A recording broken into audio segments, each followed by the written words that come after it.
Storytelling Cafe, and it is Friday night. Therefore, it is stories for children of all ages from 1 to 100.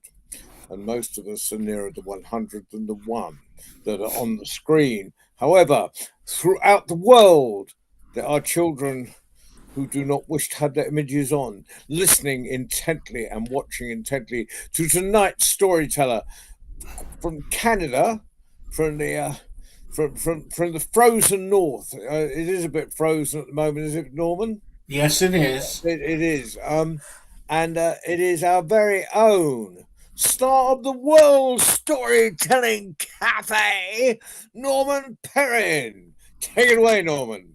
Thank you. Down. I don't know whether I ever live up to those introductions or live them down. I think I'll do both and meet you in the middle.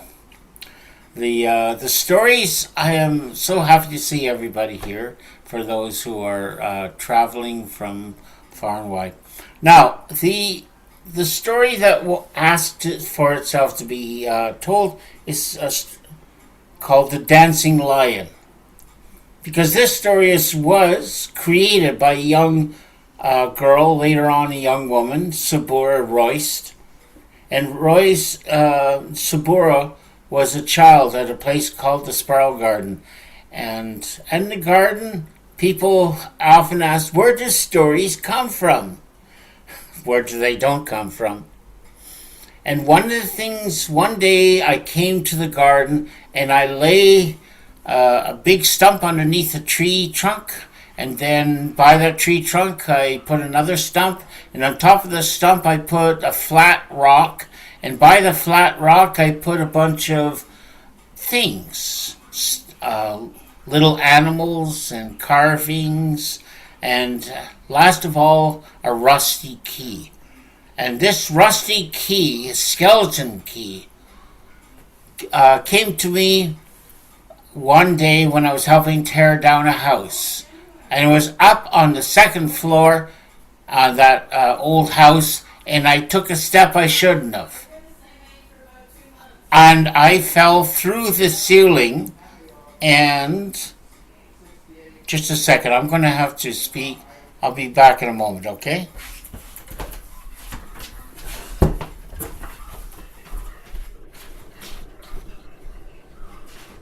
You're coming through loud and clear. Yeah, and so are you now. It's not the bailiffs. I had to shut my. I have a big window in the front of my apartment that I have to keep closed. Otherwise, you hear all the emergency vehicles going up and down the street. At all. It won't be long. Larry talking on the phone will not be long. Oh, okay. I'm sorry. We got a call coming in unexpected. My apologies for any audio interference. Interruption. And where was I? Oh, yes, I was falling through a ceiling. And that ceiling, as I was going down, this rusty key went flying up. And from that rusty key, it became the key to many, many stories. And one of the stories was when that key was laid upon the flat rock, otherwise known as the story stone. And the child came to me underneath the tree and said, what's that for? And I said, this is a story stone. And he says, what's a story stone? I says, well, a story stone makes up stories. They have to be born somewhere. Choose a couple objects. And she chose a wooden lion and a small wooden man. And she put them onto the story stone.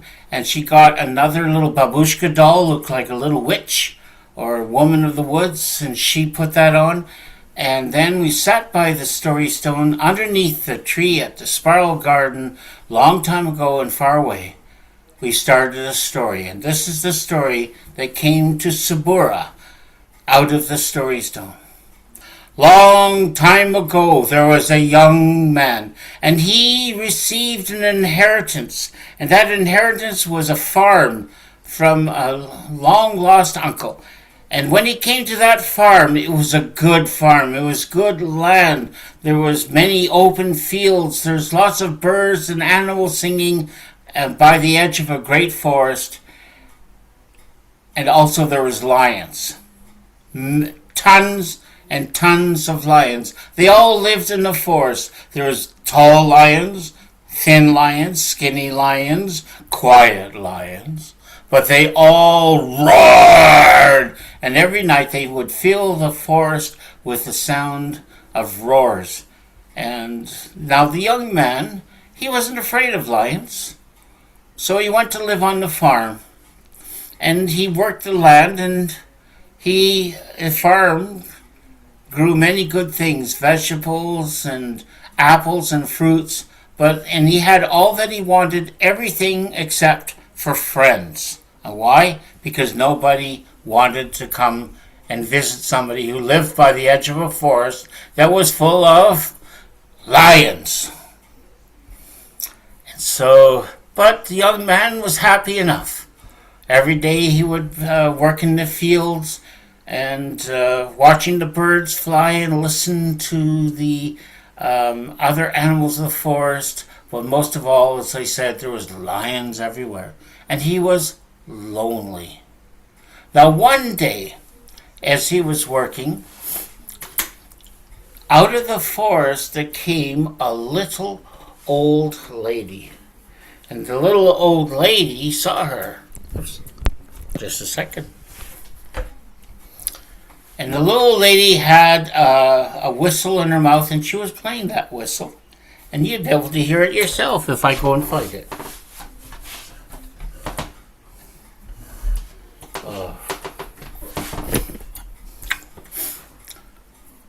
She came out of the forest, and the flute was in her mouth, and she was playing it.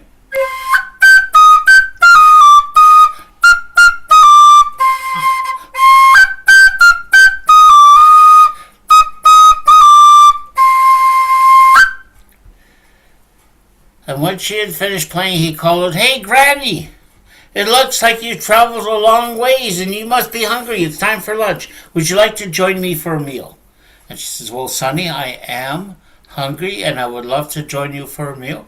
And so the old woman joined him at his house, and he fixed up a lunch, and they sat down and they ate a meal.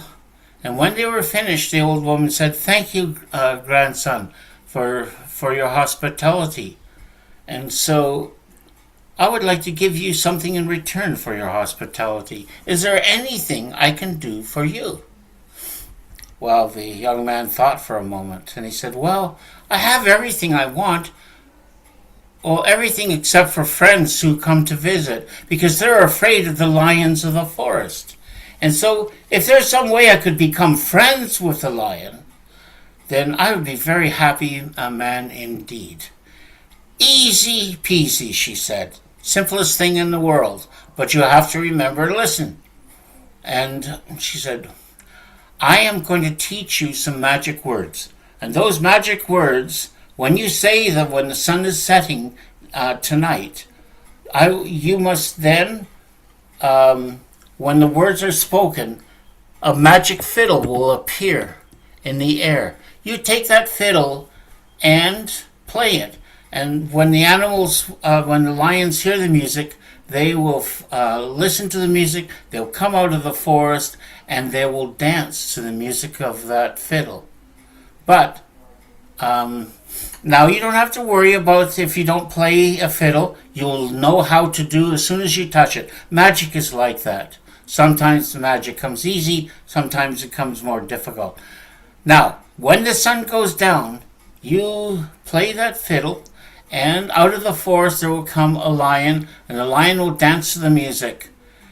But don't worry, as long as it hears the music, it'll be your friend.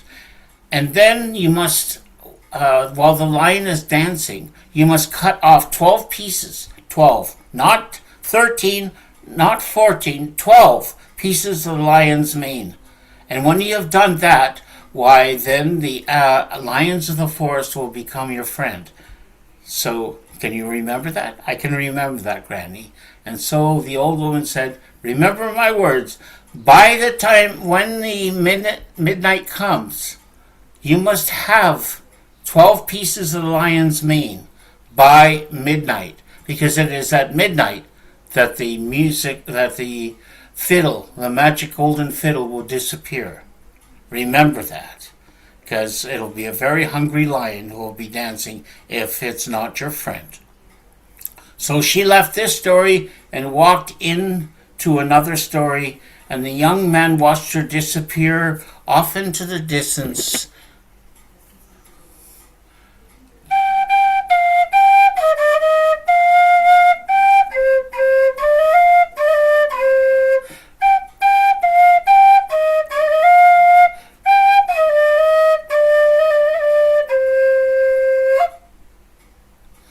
And all that afternoon he anxiously waited for the sun to go down. And at last the sun went down, and the sky was full of golds and reds and yellows. And he went to his kitchen, and he said the magic words.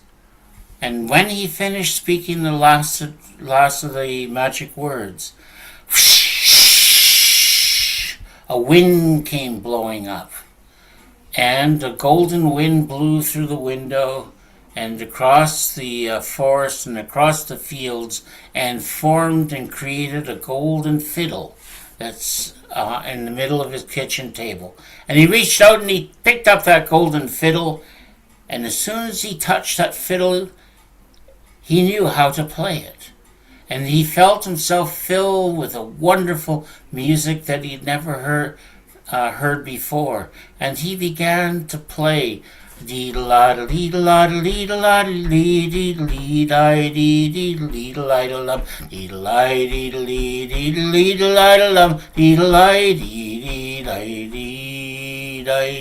And that music went across the farmyard, across the field, across into the forest, and there a lion heard that music.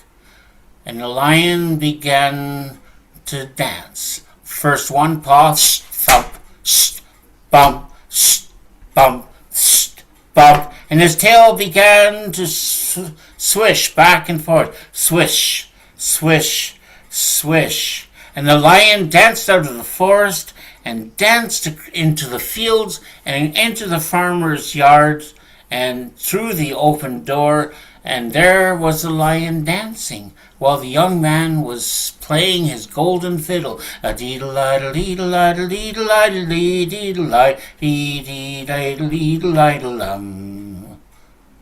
then he remembered what the old woman's words, that he must have 12 pieces of the lion's mane by midnight. And then the lions would be his friends. But how could he stop playing long enough to get the one thing he had forgotten? Scissors. And there was the lion dancing away, and there the young man was fiddling away, and he didn't know what to do. So he just kept on playing, and the lion kept on dancing. And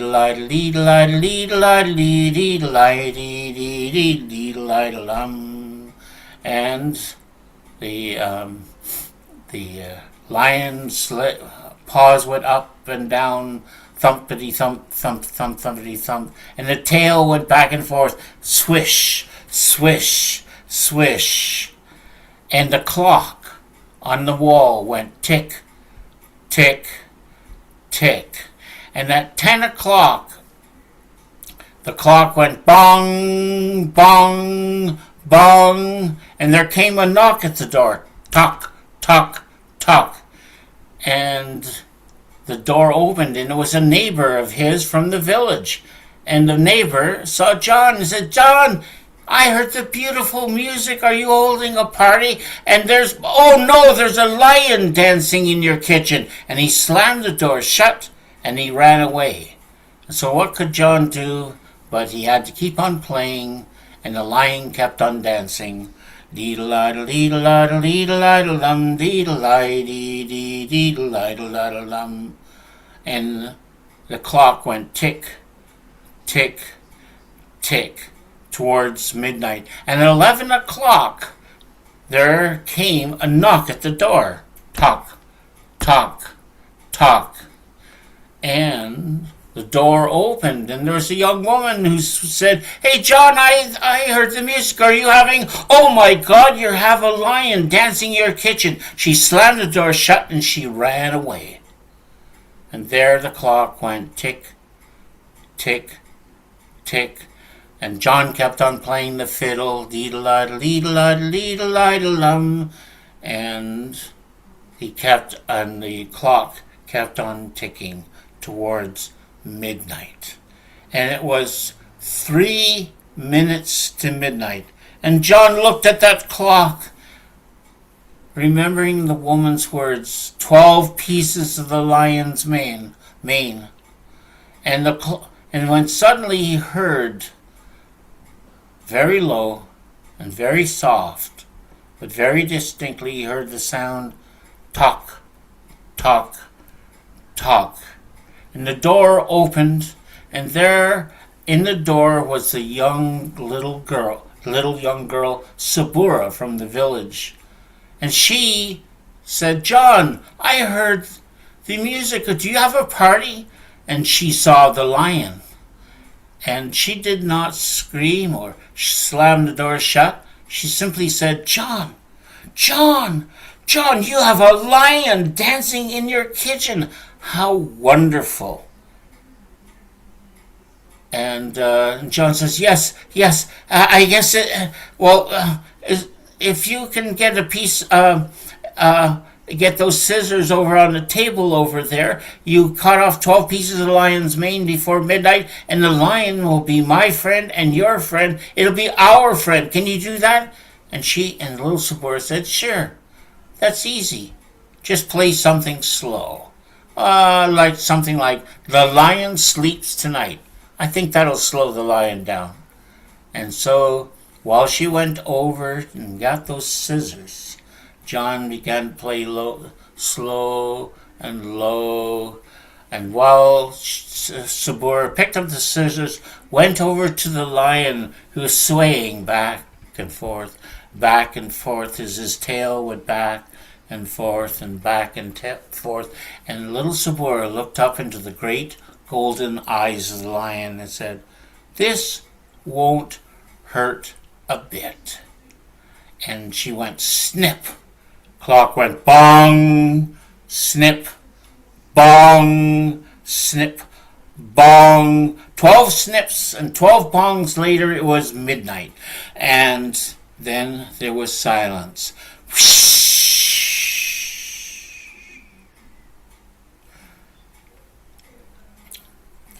Little Sabura looked into the old golden eyes of the lion and said, "Boo!" And the lion shook itself as if waking from a dream. And so it ran out of the kitchen, it ran into the farmyard and into the forest. And there in the forest it had a story to tell all the other lions. The lions were now friends with the farmer or anyone who came to visit him. And meanwhile, John said, "Oh, thank heavens, the lions are now my friends, and I have the mane of a lion."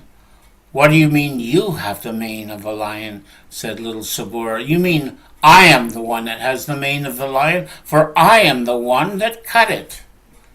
And so she took the mane of the lion. She said goodbye to John, and she went back to her house and back to her bed, and she put the lion's mane into a bag, and she made a pillow out of that bag, and she lay her head down upon that pillow filled with the lion's mane. And as she slept, she dreamt. She dreamt that she was in the forest, and the lions were dancing back and forth to the music of the forest, and that she, Sabura, was dancing with the lions, her friends. And that is the story of the dancing lion, created by Sabura, a young girl who was a lion in her own way, in many ways. And I'll always remember her. And that's that story. Now, this story comes from, that I want to tell. I heard it by accident. Well, not by accident. I heard it just the once. It was by, her name is Juliana. Does anyone here remember Juliana? And did they met her? Yeah. And in a wonderful country called Morocco, in a beautiful city called Marrakesh, in a great square of Jama al Fana. And as one young woman said, Jama al Fana is the mother of stories. And so this is one of the stories that came to the Great Square, where a group of storytellers gathered together and they formed a circle called a Haklia. And they all invited storytellers, Hakawati, from all around the world. And this one story traveled all the way from Colombia, and was told by Juliana. And this is the story as I remember it. Once there was a house in the middle of a forest, and in which some pigs lived. And one day a pig came up, running up to the house, and knocked on the door. Bang, bang, bang, bang, let me in, let me in, let me in. The wolf is coming, the wolf is coming. And so the other pigs opened up the door. Pig ran in, slammed the door shut, and then up came a sheep, ran up to the door, banged on the door, bang, bang, bang, bang, bang, let me in, let me in, let me in. The wolf is coming, the wolf is coming, let me in. And so they let the sheep open inside, and they closed the door. And another animal, horse, came running up. Bang, bang, bang, bang, let me in, let me in, let me in, the wolf is coming, the wolf is coming to our door. And they opened up the door, they let the horse in, the horse went inside, and then somebody said, the wolf is coming, the wolf is coming, the wolf is outside the door. And so the animals opened up the door wide, and there was the wolf, and there was all the other animals, and they all, as soon as they saw the wolf, they began to sing. Happy birthday to you, happy birthday to you, happy birthday dear wolf, what took you so long? And the wolf celebrated his birthday with lots of cakes, with all of his friends. And that is the story I first heard from Juliana. I really like that story. And I don't think you can hear that story without being able to remember it. And depending on how you see it, you can decide whether or not you are going to, how many animals you would like to have at your birthday party. Hey, let's throw that in as a possibility. Each one of us, what animal would come to the wolf's birthday would you like to come visit at the wolf's birthday party? Do we have the sound off? A lion. Okay. Yes, of course. There would be a lion. The lion was the first. Any more animals? An aardvark. Who? An aardvark. An aardvark. Yes, it's very odd for an aardvark to go, but the aardvark would go anyways. And one more animal. Giraffe. A giraffe. There was a giraffe. And the giraffe they had to build an extra entrance for the giraffe in, and the giraffe joined the party from the second floor looking down into the kitchen. And that is the story of the wolf's birthday party. Okay. Oh. Let's see. Oh, this is no. I want to tell the story I wanted to end with. It's not this. I'm not going to tell it just yet. But Now, people love telling stories. They create stories. They share stories. They tell stories in order to let us know who our friends are, how we can make friends, and also just to have fun. And this is a story comes from a town called Helm. Helm is a town full of wise people or for fools. And since they look just like everybody else, no one can ever quite tell whether they're wise or fools. It's always up to you to decide, what kind of person are you when you visit the town of Helm? Now, the people of Helmites like to go out and go fishing.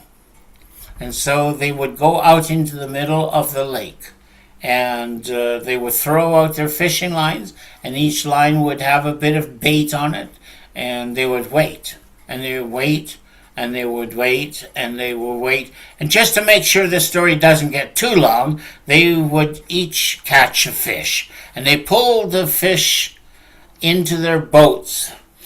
And as they were pulling the boats in, they put the fish down on the bottom of the boat when suddenly they heard a splash. "Oh no," said one of the Helmites. "I heard a splash. One of us must have fallen out of the boat." He says, "Oh no, oh no, we gotta find that person. Well, first of all, let's make sure somebody fell out of the boat." And so one person stood up and he said, "I will count all of us. 1, 2, 3, 4, 5. But he didn't count himself. And he says, "We're still missing one." So the next person said, "None of you can count. I will count 2. 1, 2, 3, 4, 5. And forgot to count himself. And each one made counted, and each one forgot to count themselves. And if you think it's a foolish story that you are hearing, I myself was once on a bus in the city of Ottawa, which of course there are no Helmites in Ottawa, because that's where our wise leaders live. And the one person on the tour bus said, "Are we all here?" And they says, let's say 1, 2, 3, 4, 5, and they forgot to count themselves. And so, yes, so this is a true story. And so there they were, wondering what's going to happen. We can't go home. We cannot go home unless we know where the sixth person is. And there was a man walking by the shore, and he saw them disputing and wondering, and he says, "What's your problem?" And the Helmite said, We're missing one of our people. We can't find them. We've counted again and again and again, and we always come up one missing." Now the man, who was obviously not a wise person, but he knew a thing or two, and he says, "Let me count for you. But first of all, you have to prove that you're in the boat. Throw me a fish if you caught one." Well, each one of the Helmites had caught a fish. 6 fish, 1 fish, 2 fish, 3, 4, 5, and 6 fish went flying through the air to the man standing on the shore. He says, "There are 6 fish here. Therefore, you're all in the boat." And says, "And I have the fish." And he ran down the shore with he happened to have a bag full of fish. And so the Helmites went home without any fish because the stranger had taken all the fish. But were they unhappy? Oh no, they were very happy indeed, because they had found the friend that they thought they had lost. And so now, if you are ever stuck in a boat and something goes splash, and you're worried about whether or not somebody has fallen into the water, you know what to do to find out where they are. And I would love to tell this story to that busload of tourists in Ottawa, just so they could learn the wisdom of the Helmites, because the stories are full of the great wisdom of Helmites. And as I said, this is a wonderful story to tell in Ottawa, where our nation's leaders all work, obviously full of wisdom.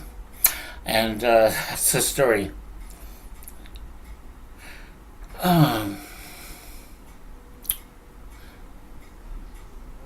Then the next story, and I'm going to tell two more stories, maybe three. Sometimes stories are good at solving problems. Once upon a time, there's a king. There's a very generous and wise king. A king who hated lies. But he still liked storytellers, but he did not like people who told lies. And one day, but he gave hospitality to everybody who came to his castle door. And the people would be invited in, they would be brought to a meal and given a place to stay for the night if they told the truth. If they told a lie, out onto the road they went.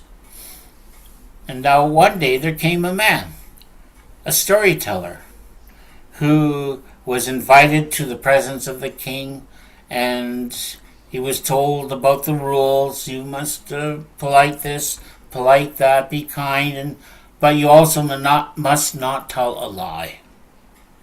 And the man says, I'm a storyteller. I don't know the meaning of a lie. So the king, he was brought into the presence of the king.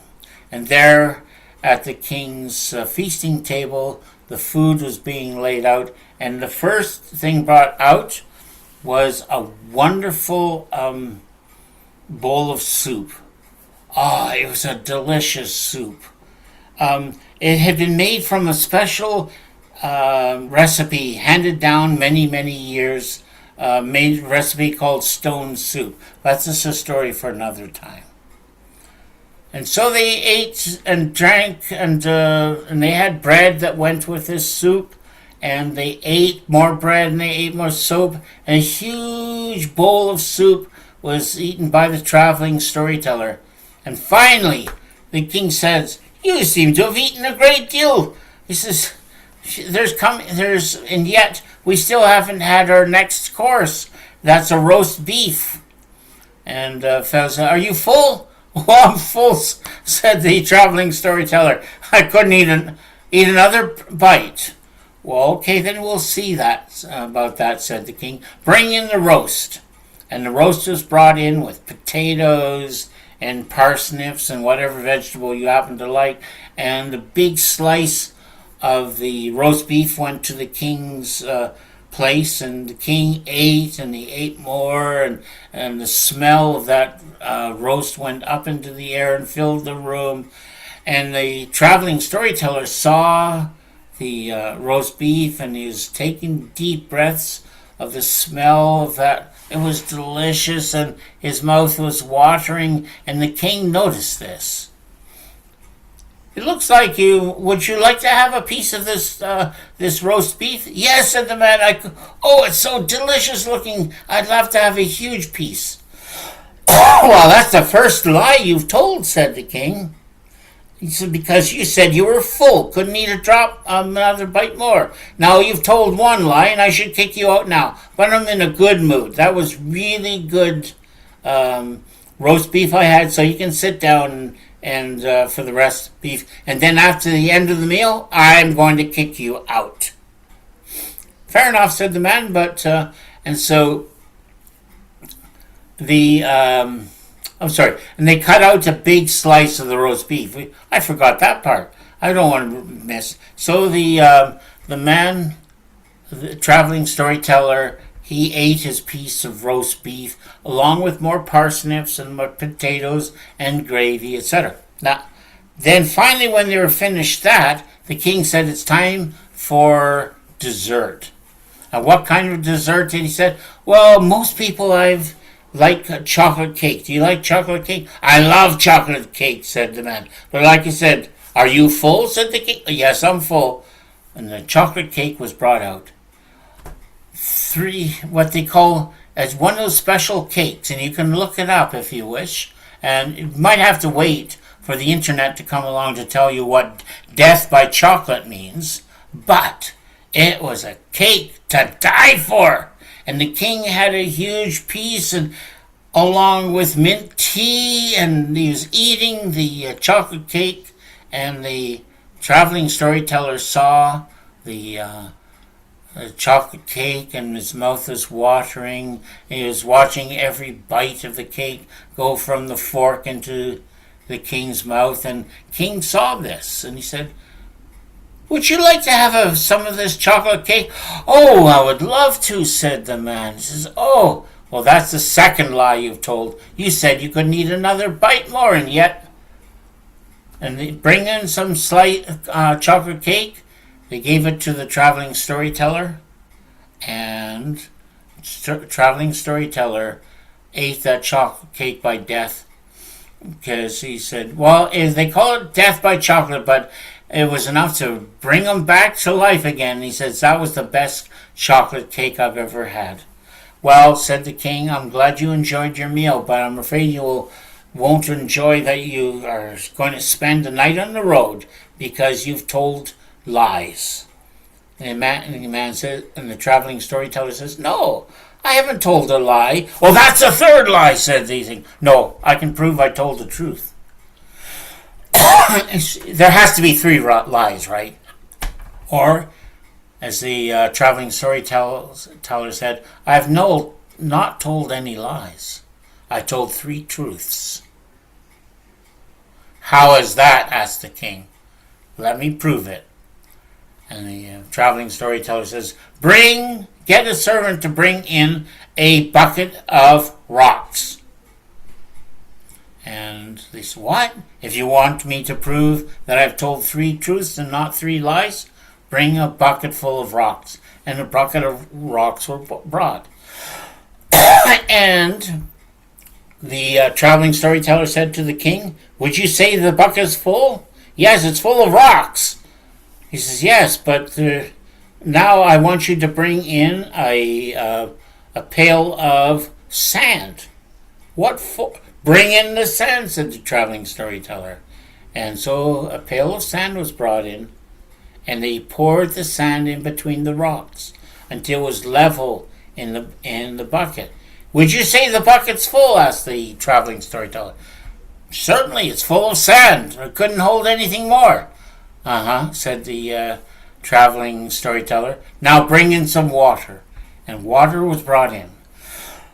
And he took the bucket of water and very, very carefully poured the bucket of water into the bucket of sand that was full of stones, and very carefully, though, it began to fill up to the brim with water, until at last there was no more room to pour any more water. And the traveling storyteller said, "Now the bucket is truly full." And this is the same way that I felt when I saw the soup. It was so good. I just ate and ate. But when I saw the roast beef, I knew I could eat more. And so I ate a lot of roast beef. And then when I saw the death by chocolate, well, then I knew I had to have a piece of that chocolate cake. And so it was offered. I ate, and now I am truly full. And the king laughed, and he laughed, and he laughed, and he laughed. He said, "My friend, it's obvious that you are a man of wisdom. You must have been to a place called hell. And so you shall stay with me as my storyteller, and until it is ready for time for you to go to the open road again." And so that's what happened. That night, the traveling storyteller didn't travel, but he had a good warm bed to sleep in. And for the next year, he had stories to tell. And because he told a lot of stories. Why? Because like the bucket of sand and a bucket of water and stones, he was always full of stories. But a storyteller is never completely full of stories. There's always room for one more, and I've just told it to you. And it is up to you now to share that story with those who love stories. And thank you very much. So how are we doing for time? Okay, one more story.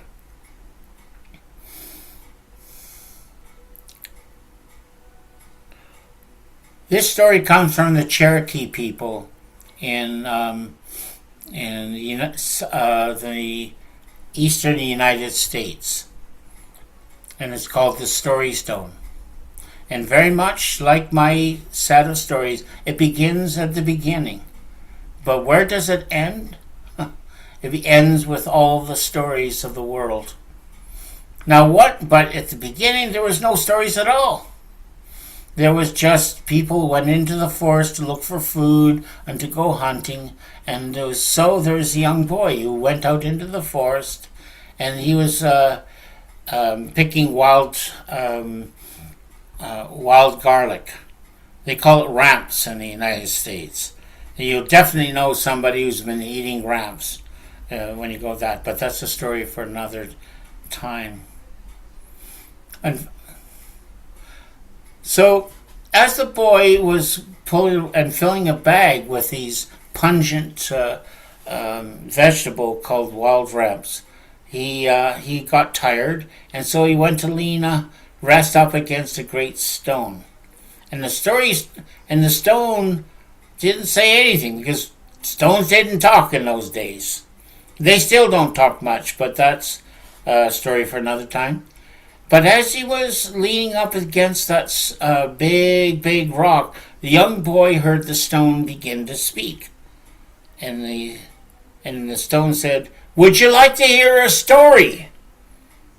Who spoke? "It's me," said the stone. "Would you like to hear a story?" "I think so," said the young Cherokee boy. "But what's a story?" "A story," said the stone, "is something that tells you about the past, and tells you about the present, and it tells you what might be. There are many, many, many stories." "Well, would you tell me a story then?"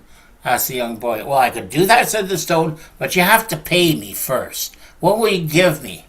And this is the first storyteller was a professional, right from the beginning. So the boy says, "Well, would these ramps be okay?" "Certainly," said the stone. "I love ramps." And so the boy laid the bag of ramps down, and the rock told the story. And what was the story he told? Why, he told a story about a group of women who went out picking ramps. And they had never eaten ramps before, but they were delicious. But they gave you horribly bad breath. But they ate and they ate and they ate until they were full of ramps. And then they went back to their houses, and their husbands, as soon as they first words, they said, "Hello, what'd you bring?" "We brought something called ramps," said the young woman. Your breath smells horrible. Whatever these ramps are, don't eat them again." "But they're so delicious," said the young women. Don't eat them again. "We promise," said the young woman. But they did not keep their promise. They went back into the forest, and they picked more ramps, and they kept on eating and eating and eating. And the men said, No, you can't do that." And so the women were said, "You must go away." And the women said, "Well, we can't do that, but before we go, we will go away, but we must have a dance." And so the 7 women, there's 7 of them, began to dance a farewell dance. And as they were dancing around in a circle, because it was a farewell dance, they began to rise in the air. And they went higher and higher and higher. And the young man says, "Don't leave us, don't leave us." But the women kept on dancing, and they went up into the sky, dancing away. And they're up in the sky, still dancing. And they're known as the Pleiades, the 7 sisters. And this is a true story because you can look up in the sky and see them. And so this is a story. The first story is that the story stone told to the young man. And that story stone told the young man a lot of stories. Told a lot of stories. Until last one day, the boy had brought in some blueberries, offered them to the stone, and Stone said, thank you. And the boy says, I would love to hear another story. No, said the stone, I've told you all the stories I know. Well, what am I going to do now? Asked the young man. Then you must tell other people the stories that you have heard from me. Oh, said the boy, that's what you do with stories. You tell stories too. Okay, I will do that. And so the young boy went back to his village, back to the Cherokee people, and they said, where have you been all this while? I've been listening to stories. Stories? What are those? And the young man said, stories about what has been, what is happening now, and what will happen in times to come. Well, will you tell us a story? Asked the people. Yes, I can tell you stories. And he said, well, but you must pay me something first. And he was the second professional storyteller.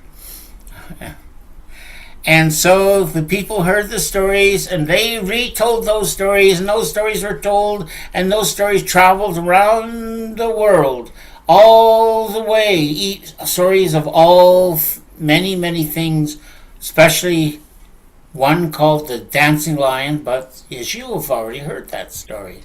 And so now, since you've heard it, and I have told you these tales, these are the story. Your task, your time, is to take these stories, travel around the world. You might even come to a place called Marrakesh, and there you will have stories to tell, and there you will have stories to listen to. Thank you. And thank you, Norman, for a fantastic evening of tales.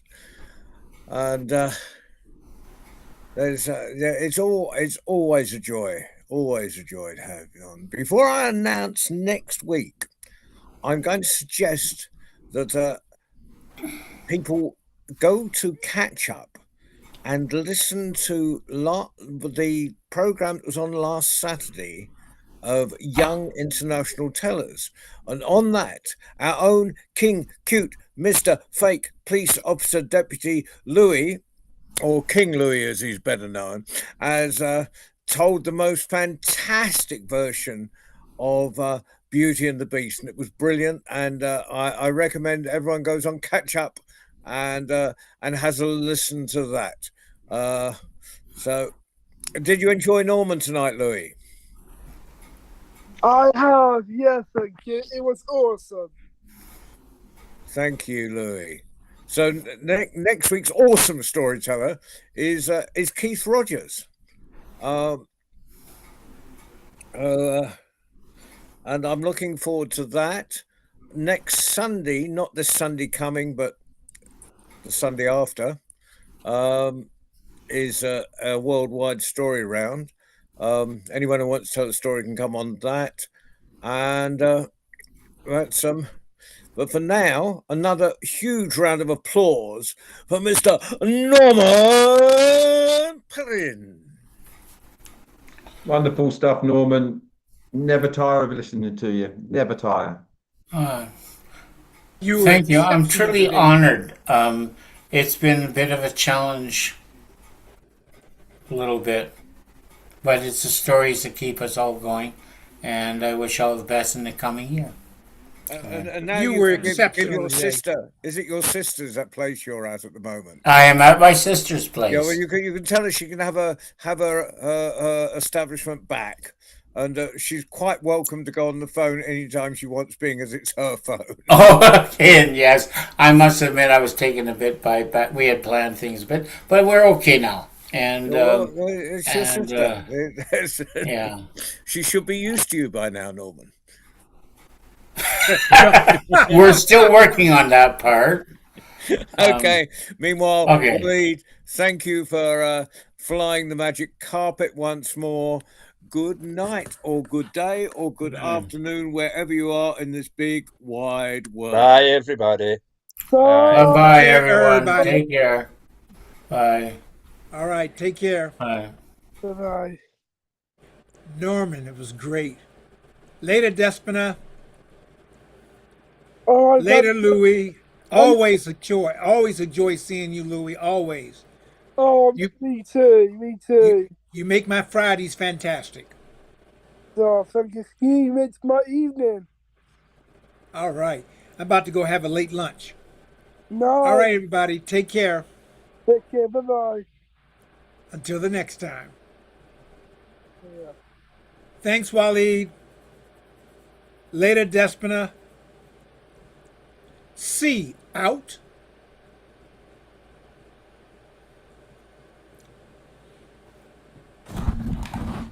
Hi, Baba darling. Despina! Hi, Happy New Year. Thank you. Same to you. I have a problem with my camera. I think it's damaged or, That's because you took that picture with Baden in it. Right, yeah. And I was here all the time, so it was a nice I know we setting. saw you. We saw your picture of you. You know, so you Yeah, always little we always yes. appreciate your, we always appreciate your presence. Thank you, my darling. A big kiss.